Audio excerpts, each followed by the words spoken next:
Muy buenas noches a todos los que el día de hoy están con nosotros en un programa más de Detona, en su sección Lo que no sabes de, el día de hoy con el diputado del PT, Santiago González, que nos da un gusto recibirlo y lo cual le agradecemos. Bienvenido, Santiago, buenas noches. Al contrario, Raúl, buenas noches. Igualmente para ti y toda la gente que el día de hoy sintoniza a través de Facebook Live este espacio de Detona. Muy bien. Pues vamos a empezar, Santiago, para que aprovechemos el tiempo, ¿te parece? Me parece excelente. Muy bien. Santiago, pues como te platicaba yo previo a la entrevista, lo que sí. Uno de los factores y novedades que tenemos aquí en nuestro programa es que necesitamos saber más de ti, porque la mayor parte de la gente te conoce desde el punto de vista periodístico, en tus actividades políticas y partidistas en el PT, pero no saben dónde naciste, cómo fue tu niñez, dónde estudiaste, cómo fue tu infancia, tu juventud, con quiénes te peleaste, con quiénes te contestaste, cuántas novias tuviste, y al final de cuentas, por qué decidiste estudiar más bien en la Facultad de Ciencias de Comunicación de la Autónoma de Nuevo León. Platícanos, Santiago.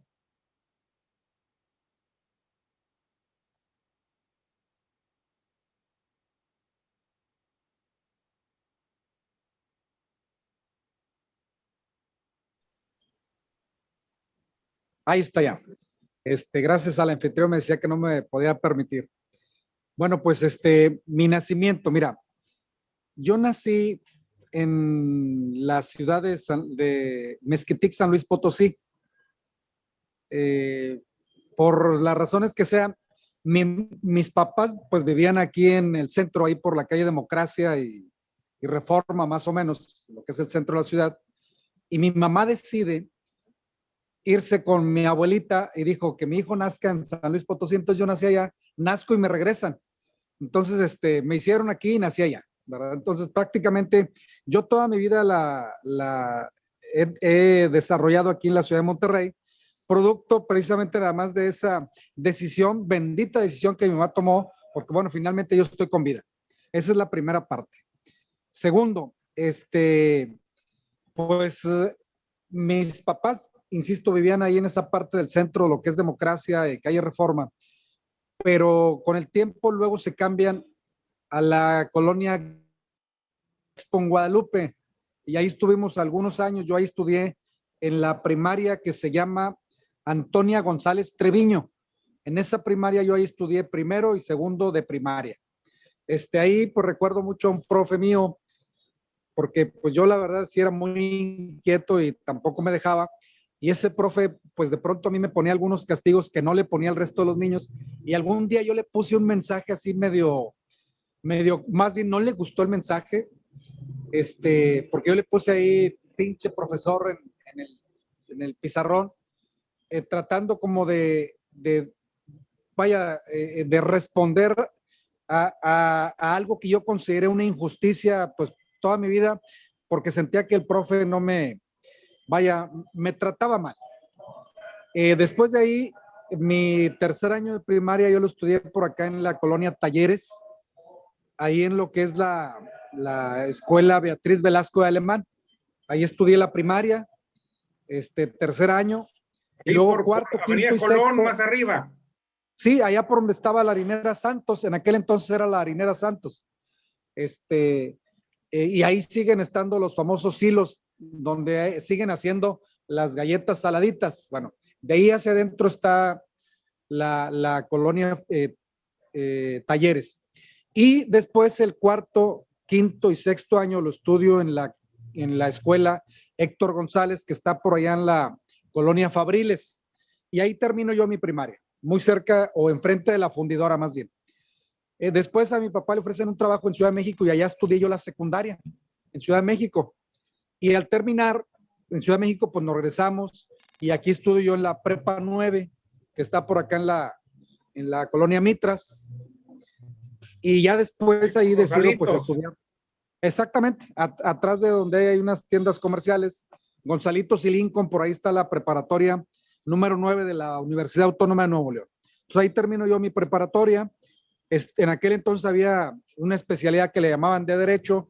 Yo estudio Derecho, pero después me metí a estudiar periodismo y esa es mi primer carrera profesional. Pues bueno, digamos que en términos generales, eso es desde mi nacimiento hasta el momento en que me convierto en profesionista. ¿Cuántas novias tuviste, Santiago? Pues híjole, creo que como 2 o 3 por año. Eso. No fui tan noviero, pero más o menos. Oye, y de ahí entraste a trabajar a los medios de comunicación, ¿verdad?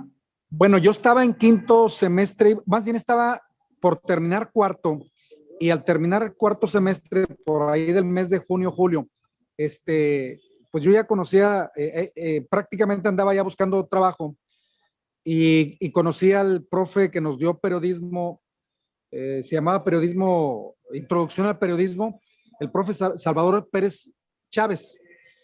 Y cuando él nos empieza a dar clases, yo le solicité una oportunidad, me preguntó, dice, ¿dónde te gustaría trabajar? Yo le dije que en El Porvenir, porque si tú lo recuerdas, a principios de los años 80, El Porvenir era el periódico La Frontera, era el mejor periódico de la ciudad. Así y es. Yo le pedí que me permitiera pues trabajar ahí y me dijo, no tengo amigos en El Porvenir, pero ¿qué tal en el Diario de Monterrey? Y me recomendó con el licenciado Jorge Villegas.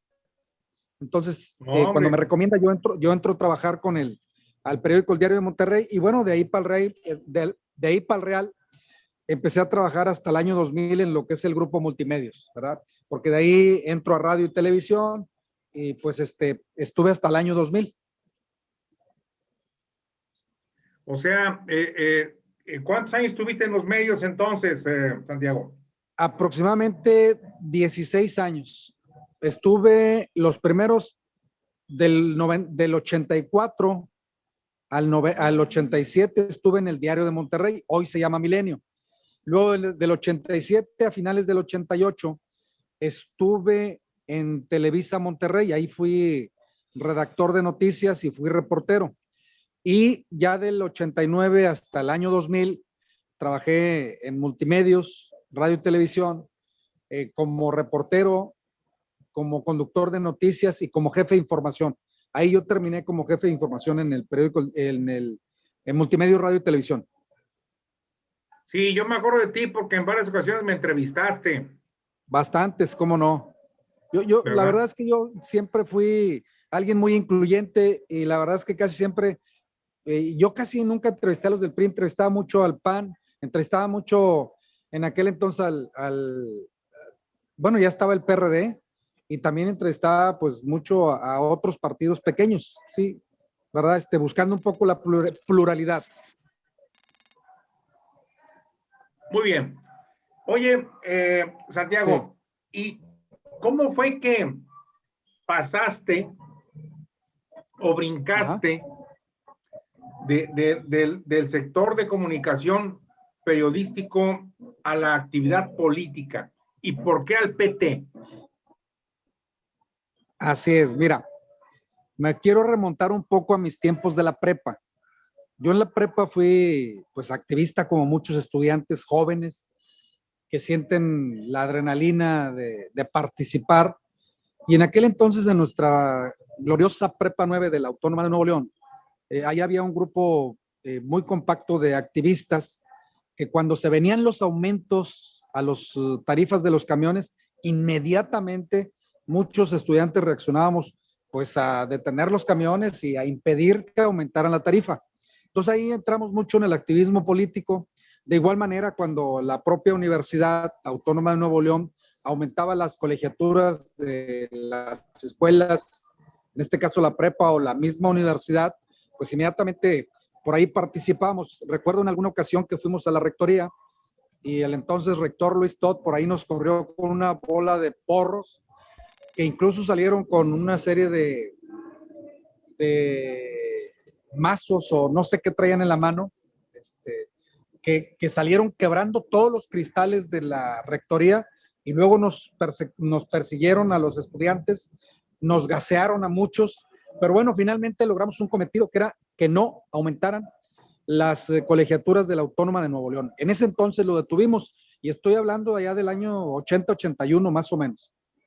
Entonces, esa parte de activismo, prácticamente muy poca gente conoce pues estas cosas en las que uno anda de estudiante.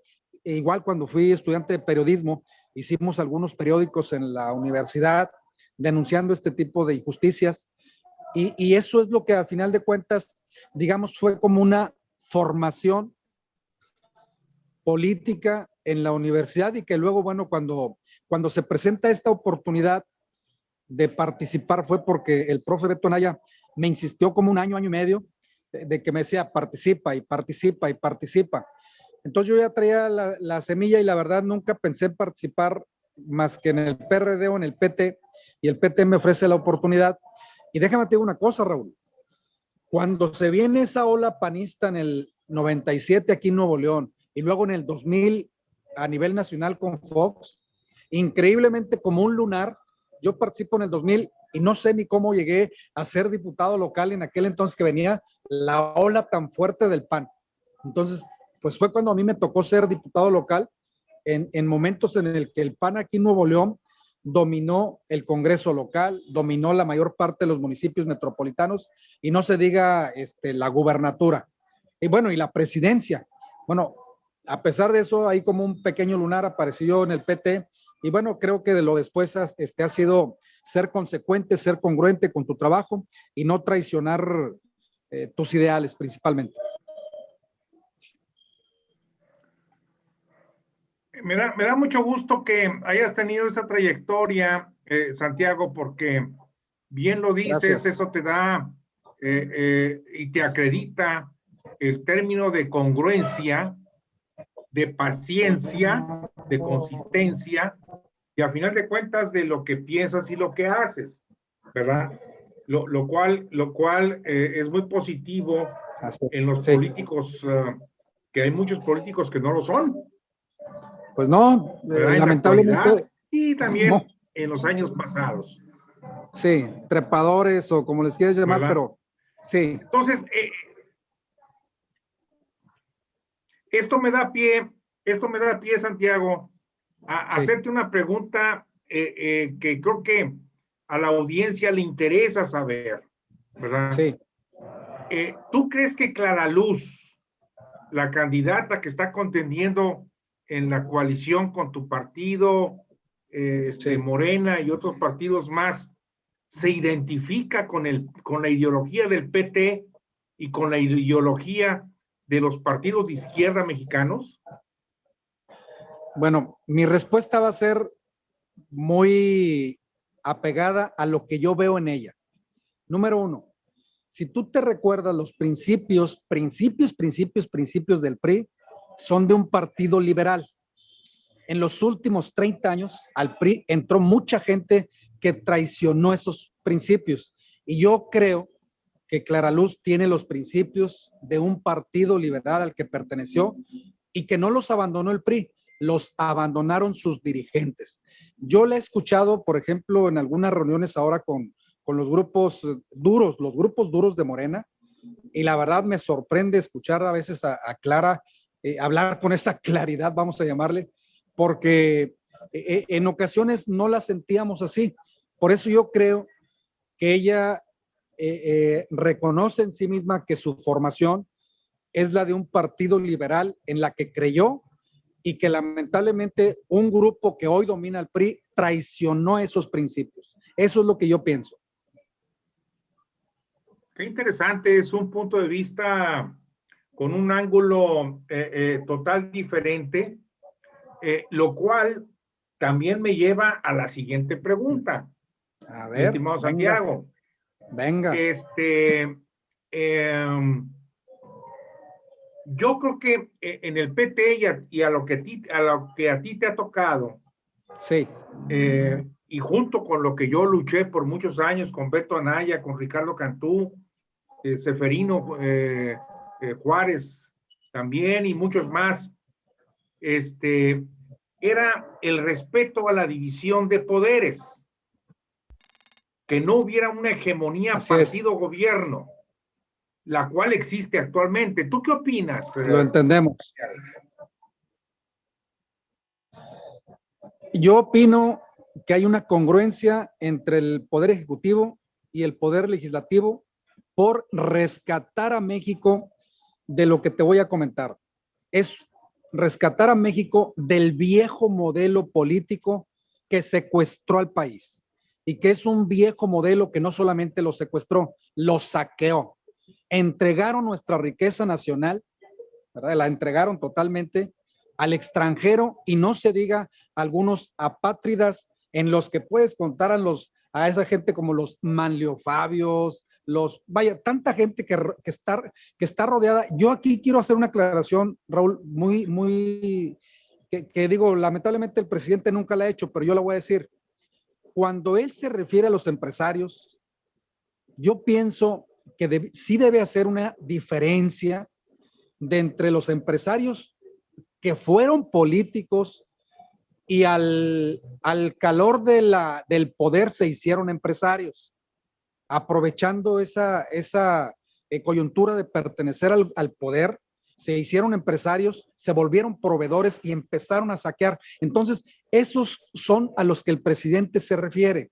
No se refiere realmente a los que productivamente han hecho un gran esfuerzo por generar cientos y miles de empleos y que lamentablemente, bueno, pues hay veces que creemos que el presidente habla de los buenos y no, él habla de los malos empresarios que, insisto, iniciaron como políticos y luego se hicieron empresarios. Y de esos quisiera decir que no solamente existen en el PRI.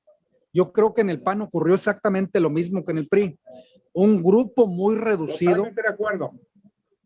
Sí, un grupo muy reducido de panistas, apátridas también, traicionaron los principios del PAN, porque cuando tú estuviste como dirigente, no solamente impulsabas un país democrático con libertad, sino que además hacían que floreciera en la gente la esperanza de un México nuevo. Eso creímos, porque yo también lo pensé, que venía con Vicente Fox. Lamentablemente no, fue más de lo mismo. Entonces, hoy esta parte de lo que comentas tú de si hay o no una separación o una división, yo más bien creo que hay una convergencia en la que el poder legislativo actúa con consecuencia en el tema de cómo rescatar a este país de esa mafia del poder que lamentablemente se enriqueció, saqueó al país y no solamente eso, endeudaron brutalmente al país. En una buena parte coincido contigo, Santiago. Sí. Yo estoy de acuerdo contigo que ha habido un abuso por parte del sistema político mexicano y de una cantidad, vamos a decir, considerable de empresarios que se aprovecharon de las circunstancias, de los compadrazgos y de que no eran empresarios. Oye, que no eran empresarios, ¿eh? Además, no, pero se convirtieron en pseudo empresarios. O empresarios que hicieron negociaciones con el gobierno también para quedarse con una serie de, o adjudicarse una serie de empresas que les permitieron incrementar en forma millonaria sus activos, sus ventas y sus riquezas. En eso yo estoy totalmente de acuerdo. Sin embargo, a mí lo que me inquieta y a mucha gente también, Santiago, es si realmente el presidente López Obrador tiene claramente fijada y delineada esa diferencia, porque cuando él habla en las mañaneras, no deja títere con cabeza. Sí. Él habla con una generalidad tremenda. Todos los empresarios, los conservadores, los neoliberales y la madre. Sí. Y eso provoca una confrontación entre los mexicanos, ¿verdad? Sí. No porque no creamos en el objetivo que tú estás señalando, que es totalmente válido. Así es. Sino más bien estamos aquí viendo, y ahí va mi pregunta, estamos viendo que el presidente López Obrador, cuando lanza una iniciativa de ley a la Cámara de Diputados,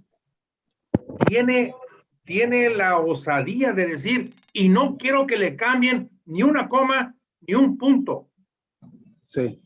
Y eso es lo que preocupa, porque dices, oye, espérame, pues si la Cámara de Diputados es otro poder, es el poder legislativo, ¿verdad? Sí.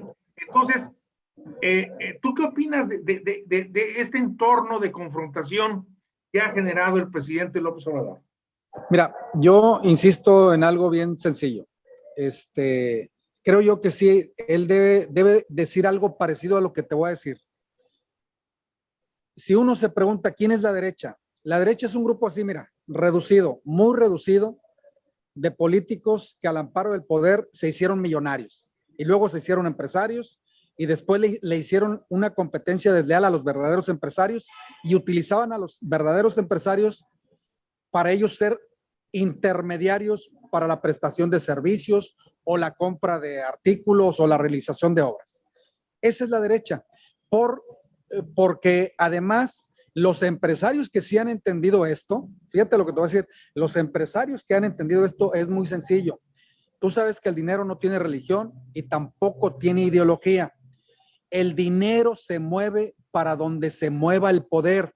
Y los empresarios que se han estado moviendo, vamos a llamarle a la izquierda, es porque saben que el dinero se mueve hacia donde está el poder, porque el que te da las obras, el que asigna las obras, el que lanza concursos, el que hace licitaciones, pues es quien actualmente tiene el poder. Y hay empresarios que sí lo saben y dicen, bueno, aquí está mi dinero y yo quiero participar. Y lo que hacen es muy sencillo. El dinero se mueve hacia donde va el poder. Te pongo el ejemplo de China. China en este momento tiene alrededor de 135 de los 500 multimillonarios más millonarios de este país.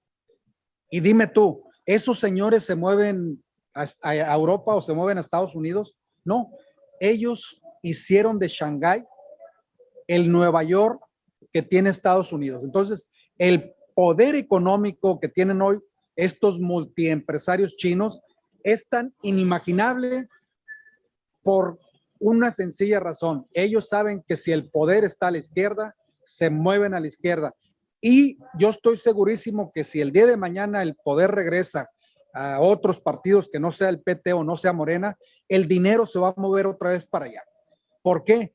Porque eso es una causa natural de que quien licita o quien asigna obras, pues es quien tiene el poder, sea de la izquierda o sea de derecha. Es una definición pragmática, ¿verdad? Así es. Y te digo una cosa, hay muchísimos empresarios. Pregúntale a gente de Protexa o de muchas de estas empresas grandotas, ¿cómo les va ahora con Pemex? Y te van a decir una genialidad. Y te vas a decir, ¿por qué? Pues muy sencillo, ya no tengo intermediarios. Yo soy el que hace las obras directamente en empresas grandototas del gobierno como esa, o muchos de los que están haciendo obras allá en el Tren Maya, etcétera, etcétera. Es decir, sí hay unas circunstancias diferentes a las que se presentaban cuando existía el PRIAN.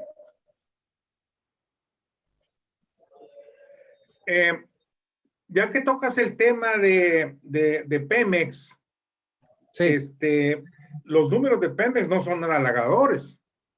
Nada. Absolutamente nada halagadores. Independientemente de las calificadoras que el presidente AMLO descalifica. Sí. Así es. Son números muy lamentables. ¿Tú piensas que con la inyección de dinero de los contribuyentes mexicanos se podrá salvar esta empresa? Mira, hay que darle tiempo, pero te voy a poner primero un ejemplo histórico y luego me regreso a estos tiempos. Primero, La empresa Petróleos Mexicanos en los años 80, todavía un poquito en los 90, Pemex le daba al país el 40% del presupuesto nacional. Todo el mundo decía, oye, es que no podemos vivir en una economía petrolizada. Entonces dices tú, bueno, ¿en qué momento Pemex dejó de ser la empresa que le daba el 40% de los ingresos a nuestro presupuesto? Pues cuando inicia Salinas, porque Salinas, junto con el resto de los presidentes, empiezan a entregar la riqueza nacional y además empiezan a abandonar empresas como Pemex, Segalmex, bueno, antes había una harinera que hoy ya no existe, no recuerdo el nombre de esa harinera, pero así como esas, bueno, Telmex, y empiezan a desmantelar el Estado mexicano. Pemex, hay que recordar, mantenía el país. Luego, en 30 años desmantelaron Petróleos Mexicanos, al igual que la CFE. La pregunta es, ¿cómo podemos en 2 años, así en 2 años, poder hacer productiva una empresa que del 100% que producía en los años 80, dejó de producir y hoy únicamente tiene o produce el 20% del petróleo mexicano? Es decir, ¿cómo es posible? Bueno, es muy difícil porque la empresa está quebrada. El PRIAN la entregó quebrada. Pero son entornos distintos, Santiago. Son entornos que hace 30 años eran favorables en el manejo del petróleo, de sus ingresos, de su producción, distribución y todo lo demás. En la actualidad no es así. El mundo está volteando hacia las energías sustentables, no al consumo de la energía fósil, ¿verdad? Sí. Entonces, lo que sorprende en la actualidad, y ojalá nos lo puedas explicar, por qué el gobierno de la 4T está enfocada en privilegiar el consumo de energía fósil, si en realidad ahorita el mundo está privilegiando la energía sustentable. Te doy algunas cifras. Mira, para producir electricidad, ¿sí? El 60% de la electricidad se produce con gas natural, 60%. Alrededor de un 20-22% se produce con energías limpias, eólica, nuclear y las hidroeléctricas. Y el otro 18-20% se produce con energías fósiles, las que tú señalas, lo que es de carbón y lo que es el combustóleo, aproximadamente el 18-20%. ¿Qué quiere decir esto? Que es falso lo que nos ha dicho el PRIAN o la derecha o quienes difunden tanta información falsa. Y te doy un dato adicional. Países como Alemania producen alrededor del 30% con combustóleo. ¿Qué quiere decir? Que ellos están en ese sentido, están ahora sí que utilizando más energías fósiles que el propio país nuestro. México es alrededor del 18 al 20% de energías fósiles. Y ahí está, eso lo puedes, yo creo que checar en las páginas incluso de la propia CFE, ahí vienen esas cifras. O sea, sí, estoy de acuerdo contigo. Sí. El tema es la política y las decisiones de la función pública de la presidencia de acotar el crecimiento de la inversión en energías sustentables. Es el tema. Bueno, te platico que no es tal. Lo que hizo o lo que se hizo con la reforma eléctrica, que hoy está pues en el tema si la suspenden o no por otras razones. No se te oye, Santiago. A ver, déjame, no Santiago, sé. no se te oye. A ver, ahí estoy ya conectado. A ver. No se te oye, Santiago. A ver, ahí estoy conectado. Ahí sí ya. Hola, hola. Ahí ya, ok. Ahí te oímos. Sí, te decía que lo que hemos escuchado es algo que tiene que ver con lo siguiente.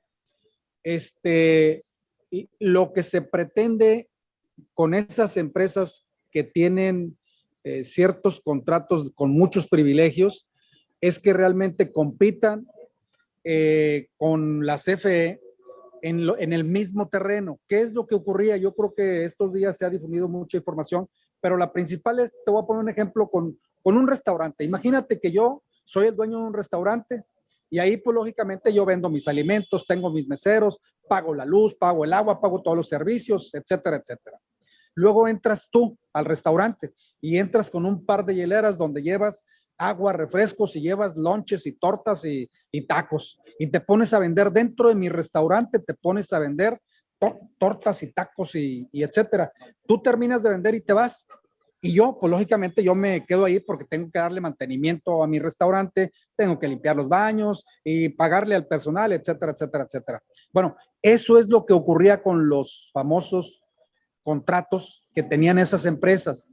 A Pemex, por ejemplo, no le pagaban, a la CFE, perdón, no le pagaban el uso de los gasoductos, no le pagan por el tendido eléctrico y aún así tenían un subsidio. Entonces, ¿de qué se trata la reforma? Piso parejo, que se compita como cualquier otra empresa, porque yo creo que tú no permitirías que a tu restaurante llegara un taquero y empiece a vender dentro de tu restaurante pues alimentos y que no pague ningún servicio. A ver, siguiendo tu ejemplo. Sí. Siguiendo tu ejemplo. Sí. Las gentes expertas en materia eléctrica nos dicen que el manejo de la generación y producción y distribución de luz es muy complejo. Tú lo acabas de señalar hace un momento. Ellos dicen que en la actualidad, más o menos los números que tú acabas de señalar coinciden, ¿verdad? Sí. En los cuales creo que el 60% de la generación de luz se hace con gas, ¿verdad? Sí. Y también sí. creo que alrededor del 20-25% es generación con energía sustentable. Y el resto es con combustóleo y carbón y todo el rollo. Bueno, ahí más o menos estamos todos de acuerdo, ¿ok? Estamos de acuerdo, sí. Lo que ellos dicen es que estos convenios, cuando se firmaron hace, tengo entendido, casi 15, 20 años aproximadamente, ¿verdad? Fueron convenios donde se establecieron las reglas correspondientes para poder operar. Sí. Y en ellos estaba claramente establecido que a la CFE se le pagaba un porcentaje determinado por la transmisión de la energía. Sí. Y también se le pagaba por el consumo de luz a una tarifa en la cual, por supuesto, iba a ser menor que la tarifa normal porque ellos estaban generando su propia electricidad. Sí. ¿Verdad? Entonces, no es que haya un abuso, sino simplemente a lo mejor hay que ajustar los números, hay que ajustar los datos, pero no creo que sea así tan burdo un abuso como lo está señalando el presidente López Obrador y tú lo acabas de reiterar. Pero volvemos a lo mismo. ¿Tú crees, y esa es mi pregunta central, ¿tú crees que todos los problemas tienen que resolverse en México a base de chingadazos? No, por supuesto. Por supuesto que no. Bueno, yo creo que eso es lo que hace López Obrador. Ajá. Yo creo que lo que se está resolviendo y se debe resolver es respetando la ley. Y si respetarla, hacer que aquellos que no respetaban la ley la respeten, es un chingadazo, pues yo creo que a todos es... Exactamente, estoy de acuerdo contigo. Sí. Pero no hay necesidad de sacar la pistola, la metralleta y el cañón para amenazar antes de ver cómo están las circunstancias. Mira, para mí hay 3 ejemplos muy claros de este tema. Sí. Y va a ser mi última pregunta para darle la oportunidad a nuestra audiencia a que también te pregunte, ¿verdad? Correcto, sí. El caso del aeropuerto de la Ciudad de México. Sí. ¿Hubo corrupción? Sí, la hubo. Sí. Vaya que la hubo, por supuesto que la hubo. Yo no conozco un empresario, un contratista o alguien que tenga una tarjeta, digo, una carpeta abierta de investigación. Sí. El caso de los fideicomisos, que tú lo has recordado muy bien. Sí, sí, ¿verdad? sí. Se desaparecieron, ¿qué? ¿Cuántos fueron? 129 o 132 aproximadamente. Sí, sí, ¿verdad? Sí. Bueno, ¿por qué? Porque había corrupción. Pero no, sí. yo no conozco una sola carpeta de investigación que se esté desarrollando para meter a la cárcel a aquellos que hacían corrupción. ¿Verdad? Sí. Sí. Y por último, que para mí creo que es lo más delicado porque la salud de la gente es muy importante. En el caso de las medicinas, sobre todo para los niños que tenían cáncer, Sí. ¿verdad? Se concentró toda la compra a través de la Secretaría de Hacienda y se empezó a no surtir adecuadamente al sistema médico porque Así había es. corrupción. Sí. Y no conozco una sola carpeta de investigación. Concreto, mi pregunta. El objetivo es bueno, mi estimado Santiago. El Sí. método creo que no es el adecuado y ese es el que preocupa a mucha gente. ¿Estamos equivocados nosotros o no tenemos la información correcta? Pues creo que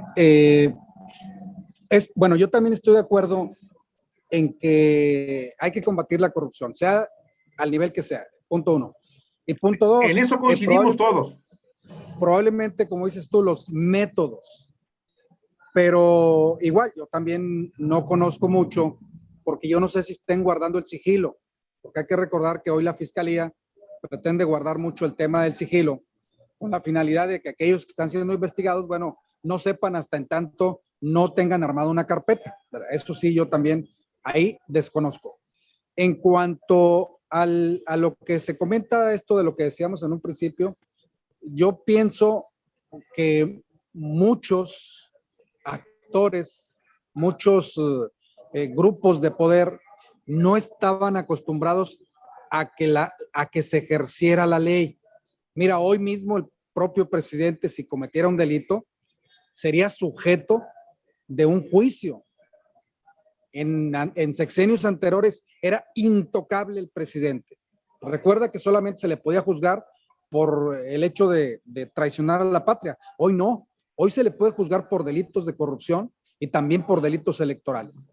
Entonces, creo yo que más que nada es eso, que no estaban acostumbrados a que se ejerza la ley por una razón. Hoy estamos luchando también contra la impunidad y la impunidad significa que no hay intocables y no hay influyentes.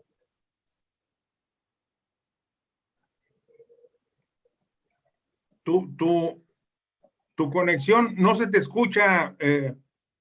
A ver, la podía, ahí estamos. Ahora, a ver, habla por favor. Bueno, pues ya regresamos. Decía que lo que se trata es de que en la impunidad no hay influyentismo y que tampoco hay intocables, ¿verdad? Eso es principalmente de lo que se trata. Muy bien, Santiago. Oye, sí. Tú estás buscando la reelección, ¿verdad? Afirmativo. Hay que recordar que en el 2015, durante esa legislatura del último trienio de Peña Nieto, se aprobó el proceso de reelección. Durante este periodo, bueno, a nosotros nos toca por primera vez en la historia, después de que se prohibió en la Constitución del 17, producto de todas las reelecciones de Porfirio Díaz, bueno, se vuelve a permitir la reelección a los diputados federales y senadores, pero a los alcaldes ya gozaban de ese principio, al igual que los regidores y los diputados locales. Tenemos casos, por ejemplo, como Adrián, que se religió, bueno, fue alcalde y luego se religió y ahorita contiende para gobernador. Entonces, en los estados ya se permitía tanto para alcalde como para diputados y regidores. Y ahora en este proceso electoral viene lo mismo para los diputados federales y en el caso de los senadores va a ser en el año 24 cuando esos senadores se puedan reelegir. Oye, Santiago, sí. ¿y tú qué le ofreces a tus electores de tu distrito. ¿Tú vas por el número 2 o 3? 5. El 5 federal. Toda la falda del Cerro del Topo Chico. Sí. 5 federal. Falda del ¿Tú Cerro qué del les Topo Chico. ofreces a tus electores? ¿Qué hechos concretos que te merezcan para volver a votar por ti? Sí, mira, el punto central ahorita es mejorar el ingreso. Nosotros estamos pensando que si el ingreso actualmente es de 142 pesos, cabe recordar que un trabajador todavía en diciembre del 18 ganaba 80 a 200 más o menos, y luego ya a finales de todo lo que es el año del 19 se aumentó a 124 pesos y de 124 pasó a lo que tenemos ahorita, que entiendo son 142 pesos. Bueno, si esos 142 los traduces semanales, pues son aproximadamente unos 3,300, 3,000, una cosa así. La idea nuestra es que el salario de los trabajadores se aproxime a los 6,300 pesos una vez que esto se pueda ser aprobado en la Cámara. Entonces, y esto puede ocurrir en el próximo periodo. Esa es la propuesta central. La otra propuesta también tiene que ver con el tema laboral y que es el outsourcing. Yo quiero destacar que hay dos tipos de outsourcing, el bueno y el malo. Por ejemplo, si tú eres abogado y a ti una empresa te contrata para, no sé, por ejemplo, lo fiscal, bueno, eso es un outsourcing bueno, pero hay malos. La gran mayoría los vemos con el tema de los trabajadores de limpieza, a los que les niegan pues todo tipo de prestaciones laborales. Los trabajadores de la seguridad, que hay muchísimos en este país. Los que hacen en Palacio Nacional también con AMLO, ¿verdad? Sí, de hecho, nosotros fuimos el primer poder, porque no lo ha hecho el Poder Judicial ni el Poder Ejecutivo. Ellos aún no lo han podido llevar a cabo y nosotros ya lo hicimos en la práctica. Fue una propuesta del Partido del Trabajo, eliminar el outsourcing malo. Y la recomendación nuestra es que lo hagan los jueces y también lo pueda hacer el presidente. Muy bien, Santiago. Es un gusto platicar contigo. ¿Qué te parece si le abrimos el micrófono a la audiencia? Adelante. Para que puedan preguntar y platicar contigo? ¿Te parece? Con gusto, sí. ¿Alguien tiene alguna pregunta? Por favor, con toda confianza. Nuestro amigo Santiago está dispuesto a contestarla. Sí. ¿Quién levanta la mano? ¿Quién quiere hablar? No sean tímidos.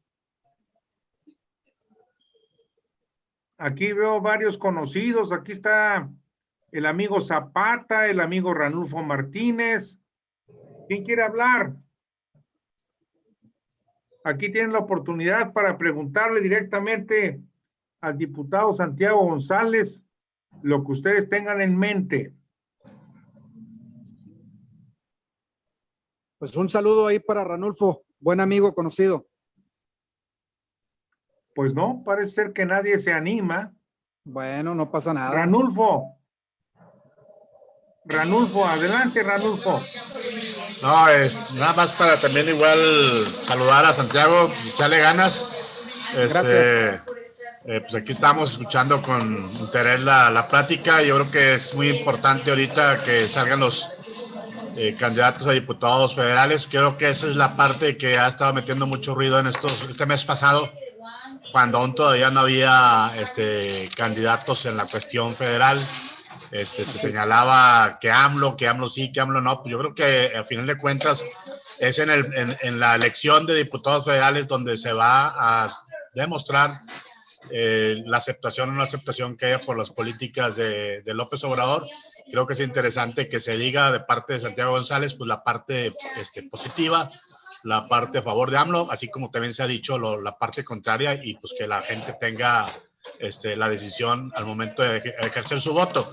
Pero yo en lo personal, aprovechar la oportunidad, digo, no confundir, en los procesos locales es una cuestión diferente, se toma la determinación por quién se va a gobernar la ciudad de Monterrey o el estado de Nuevo León, es independiente de quién se vote por la Cámara de Diputados. Entonces yo creo que no se debe de revolver mucho y que sea también igual un voto a favor, no un voto en contra.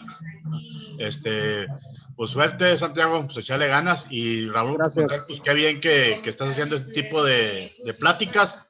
Gracias. Nomás, sí, nomás yo creo que un poquito una opinión, y no sé si me la vas a tomar mal, pero en virtud de que tú, Monter, ya tienes un posicionamiento muy claro, y traes una campaña también a favor de lo de Va por México, creo que al menos en las entrevistas que haces, deberías tomar un poco más el papel de periodista y dejar que y sin cuestionamientos, pero creo que hay que ser más neutral, me parece, digo, con todo respeto, ¿verdad? No, adelante.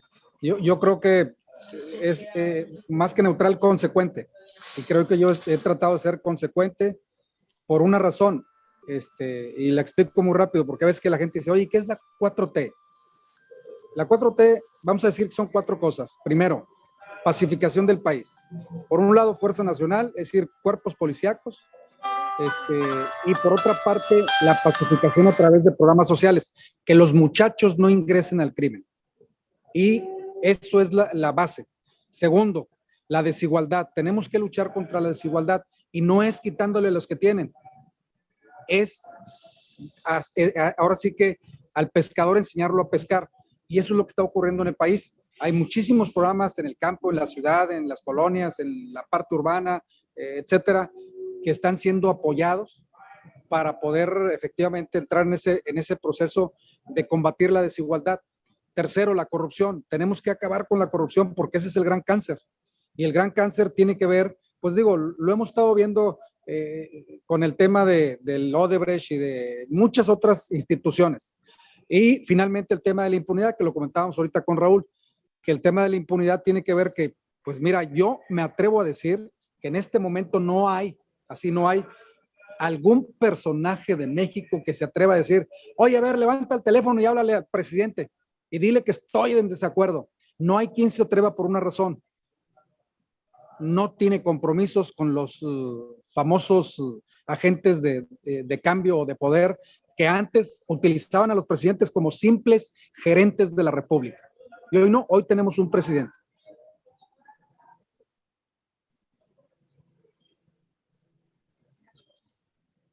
Muy bien. Muchas gracias, sí, Ranulfo. ¿Alguien más? Muchas gracias. Gracias, un abrazo, saludos. Al contrario, un abrazo.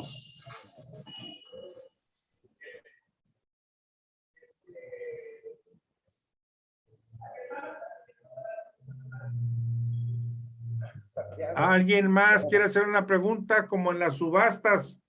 A la de 1, a la de 2 y a la de 3. Mi estimado Santiago, un fuerte abrazo con todo cariño. Al contrario. Agradezco mucho la entrevista. La vamos a subir a nuestras redes. Creo que es algo interesante. Tú nos has dado respuestas y ángulos que vale la pena analizar y observar.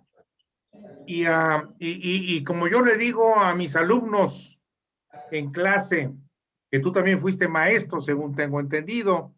Sí, inclusive profe. le diste clase a mi esposa Tere. Así es, salúdamela mucho. Sí. Lo hago de tu parte. Gracias. Si no lo digo, me enfermo. Así es. No, y aparte una alumna muy destacada, quiero que sepas. Ah, qué bien, pues por eso me casé con ella. Sí. No, oye, Santiago, ojalá tú pudieras... Crítica, ¿perdón? Yo recuerdo que era muy crítica ella cuando hacía preguntas. O sea, trae el periodismo ahí en las venas. Y lo sigue teniendo, ¿eh? Sí, qué bueno. Un saludo. Lo hago de tu parte. Ojalá tú pudieras, el día que tengas la oportunidad y se presenta, decirle al presidente López Obrador que es más fácil entenderle la decisión de sus políticas públicas con un lenguaje como el que tú haces, sí, con argumentos como los que tú explicas, con datos como los que tú acreditas, en lugar de estar denostando, en lugar de estar acusando, en lugar de estar señalando, constantemente en un proceso de confrontación que no ayuda en nada. Estoy de acuerdo y creo que lo que le falla es su equipo de comunicación que no le proveen de información. Porque el presidente no puede ser todólogo. Bueno, ese es otro boleto. Lo que yo quiero es que ojalá tú pudieras algún día decirle de parte de este regiomontano que ama a su patria que la confrontación no ayuda. Estoy de acuerdo que no ayuda. La descalificación no ayuda. No. Y que sí queremos apoyar y servir a México, pero con un objetivo más claro, más preciso, más contundente y sobre todo sumando esfuerzos. Sí.